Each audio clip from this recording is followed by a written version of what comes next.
کوئی گل باقی رہے گا نہ چمن رہ جائے گا، پر رسول اللہ کا دین حسن رہ جائے گا۔ ہم سفیر و باغ میں ہے دم کا کوئی چہچہا، بلبلیں اڑ جائیں گی سونا چمن رہ جائے گا۔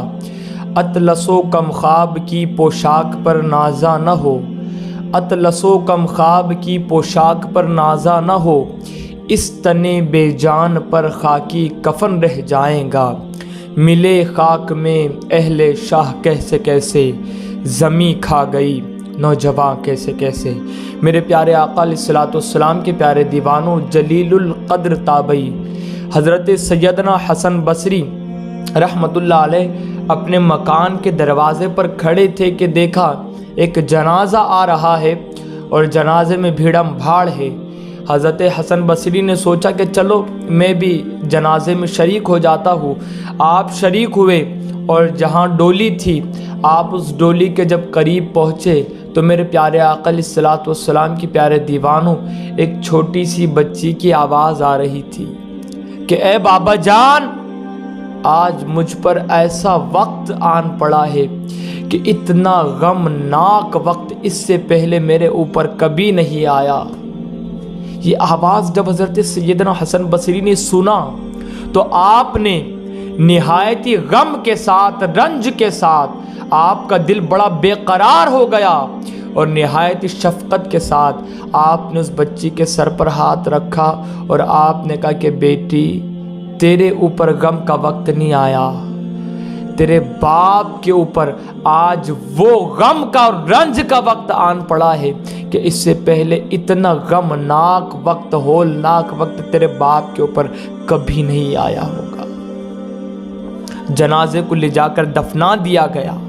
دوسرا دن آیا، میرے پیارے آقا علیہ الصلوۃ والسلام کی پیارے دیوانوں، وہی بچی قبرستان کی طرف جا رہی تھی۔ حضرت حسن بصری نے جب اس بچی کو دیکھا تو آپ نے بھی سوچا کہ چلو میں بھی کچھ عبرت لے لیتا ہوں۔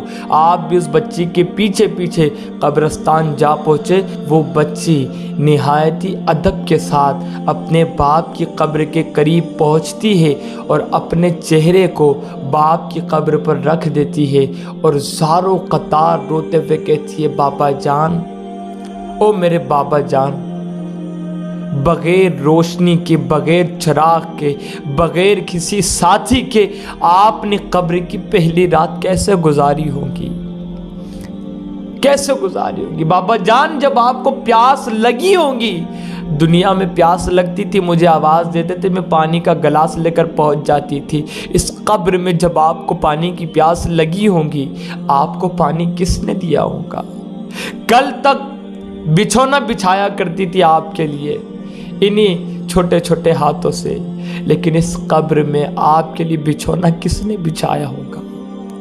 بابا جان، کل تک آپ کے پیر میں دباتی تھی، اس قبر میں آپ کے پیر کس نے دبائے ہوں گے؟ بابا جان بتائیں نا،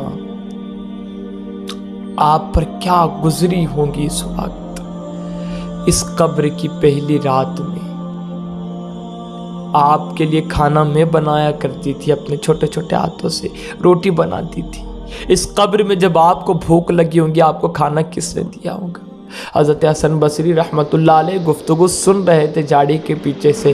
آپ آئے اس بچی کے پاس، اس کو گلے سے لگایا اور آپ نے کہا، بیٹی یہ سارے سوالات باپ سے مت کر، بلکہ باپ سے یہ سوال کر کہ جب فرشتے نے سوال کیا آپ نے جواب کیا دیا۔ اللہ اکبر! آپ کا نامہ اعمال اوندے ہاتھ میں دیا گیا یا سیدھے ہاتھ میں دیا گیا؟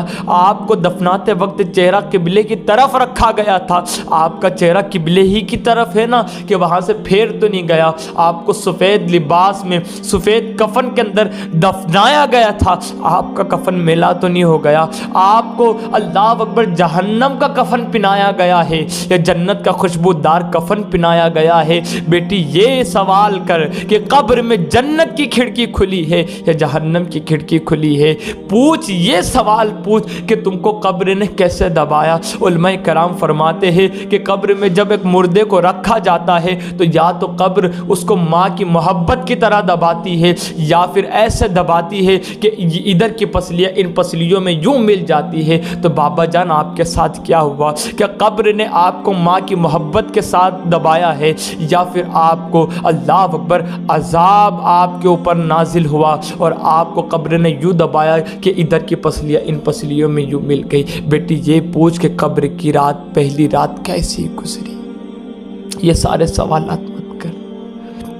میرے پیارے آقا علیہ الصلوۃ والسلام کے پیارے دیوانوں، سوچو تو صحیح، یہ وہی قبر ہے جس قبر نے بڑے بڑے طاقتور پہلوانوں کو مٹی بنا کر رکھ دیا۔ یہ وہی قبر ہے جس میں کئی مردوں کو دفن کیا گیا۔ ہمارا اور آپ کا حال کیا ہوگا اس قبر میں؟ ہمارے اوپر کیا بیتے گی؟ سوچے اور عبرت حاصل